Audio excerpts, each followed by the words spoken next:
Hello friends, welcome to your channel catalyst Soni and this is Soni Singh. Friends, आज मैं आप लोग के लिए जो वीडियो लेकर के आई हूँ काफ़ी इंपॉर्टेंट है। इंपॉर्टेंट आपके प्लान बनाने में होगा। जैसे कि आप लोग बीएड कर रहे हो तो कुछ तो टारगेट रखे होंगे। तो उस टारगेट को फुलफिल करने के लिए आपको करना क्या है, वो चीज़ें जो है आज मैं इस वीडियो में बताने वाली हूँ। मेरे वीडियो का आज का टाइटल जैसे आप देख सकते हैं, बीएड 90%, यानी कि बीएड में जो है आप किस तरह से 90% ला सकते हैं।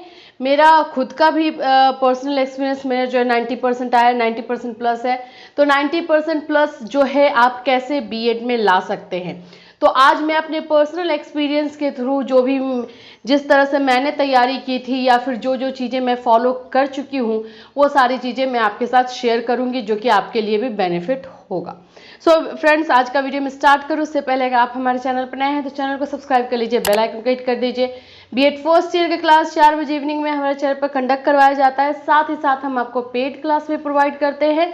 BEd entrance, UP BEd entrance का पेड क्लास बहुत जल्द हम लाने वाले हैं, तो जल्द से जल्द रजिस्ट्रेशन करवा लीजिए। चलिए बात कर लेते हैं कि बीएड में 90% कैसे लाएं, और मैंने बीएड में 90% कैसे लाया, तो ये मैं अपने पर्सनल एक्सपीरियंस के थ्रू बोलूँगी। इसमें 3 की पॉइंट मैं आपको दूंगी।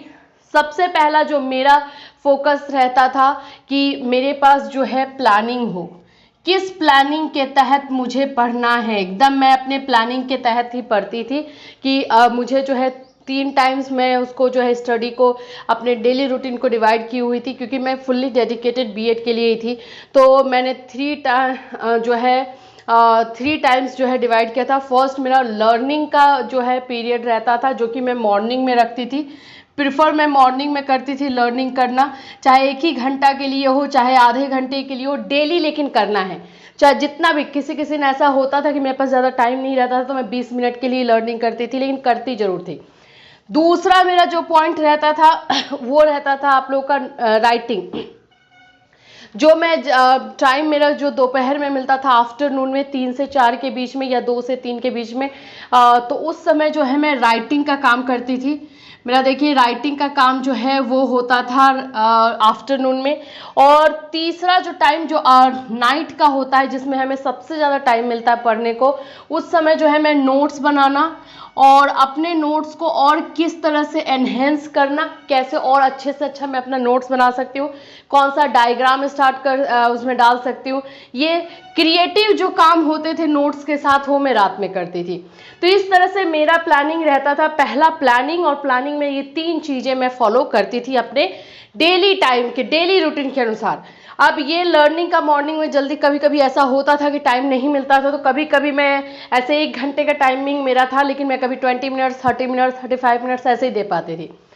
राइटिंग का टाइम जो है 1 घंटा मुझे एनी हाउ देना है, क्योंकि दोपहर में मैक्सिमम लोग सोने का काम, खाने के बाद कुछ अपना उसी तरह करते हैं, लेकिन मैं उसको फुल यूटिलाइज जो है राइटिंग में करती थी। अपने राइटिंग को अच्छा बनाने में स्पेस कितना मेरे 2 शब्दों के बीच में होना चाहिए, 1 लाइन में मैं कितने वर्ड्स लिखती हूँ, तो राइटिंग से जितना भी एक्सपेरिमेंट हो सकता था वो मेरा दोपहर में, आफ्टरनून में होता था। और फिर उसके बाद नोट्स में कैसे जो है वृद्धि की परिभाषा, जो ग्रोथ का परिभाषा, जो अपने तरीके से कैसे लिख सकती हूँ, बुक में क्या दिया हुआ है, कुछ मेरे टीचर्स जो बताते थे वो क्या है, इन सब के बेस पे मेरा निकल क्या रहा है वृद्धि की परिभाषा, ये सारा एक्सपेरिमेंट रात में। तो रात का टाइमिंग मैं 2 घंटे का रखती थी। रात में 2 घंटा, ये 1 घंटा, 3 घंटा, और ये 20 से 30 मिनट रखिए, मतलब 3.5 घंटा। तो 3 से 4 घंटे का मैं टाइम टेबल अपना बना करके चलती थी।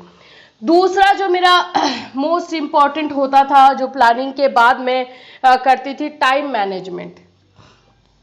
टाइम मैनेजमेंट का प्रैक्टिस मैं हमेशा करते रहती थी। जैसे कि आप मान लीजिए मैंने कोई एक टॉपिक निकाला है लर्निंग के लिए, और मुझे ऐसा लगता है कि 20 मिनट से 25 मिनट में होना चाहिए, तो मैं 20 से 25 मिनट में इसको कंप्लीट करने का ट्राई करती थी।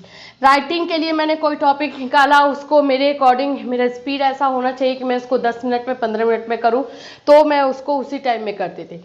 तो टाइम मैनेजमेंट मेरे ख्याल से जो है की फैक्टर का काम करता है। और तीसरा जो होता है रिवीजन मैं कितना भी पढ़ लूँ, कुछ भी कर लूँ, अगर मैं उसको रिवाइज नहीं कर रही हूँ, रिवीजन मेरा नहीं हो रहा है, तो सब बेकार है। तो ये 3 की फैक्टर मैं बताऊंगी। एक तो प्लानिंग के साथ पढ़ाई कीजिए, दूसरा टाइम मैनेजमेंट करना जरूर सीखिए। आप अपने 24 घंटे में से कैसे 26 घंटे का काम ले सकते हो ये आपके ऊपर है, और आप कर भी सकते हो। और तीसरा है, जो भी पढ़िए उसको रिवाइज करते रहिए। तो इस तरह से करने के बाद 90% प्लस जो है मार्क्स लाना कोई ज़्यादा डिफिकल्ट बात नहीं रहता है बीएड में। एंड आई होप कि आप लोग भी इसको फॉलो करोगे। सो फ्रेंड्स, इससे रिलेटेड और कोई क्वेरी एंड क्वेश्चन है जो आप हमसे हेल्प की तरह चाहते हो तो प्लीज़ हमें मैसेज कीजिए, इस वीडियो में कमेंट कीजिए, या फिर इंस्टाग्राम पे फॉलो करके मैसेज कीजिए। फिर मिलूंगी, chill then, have a nice day.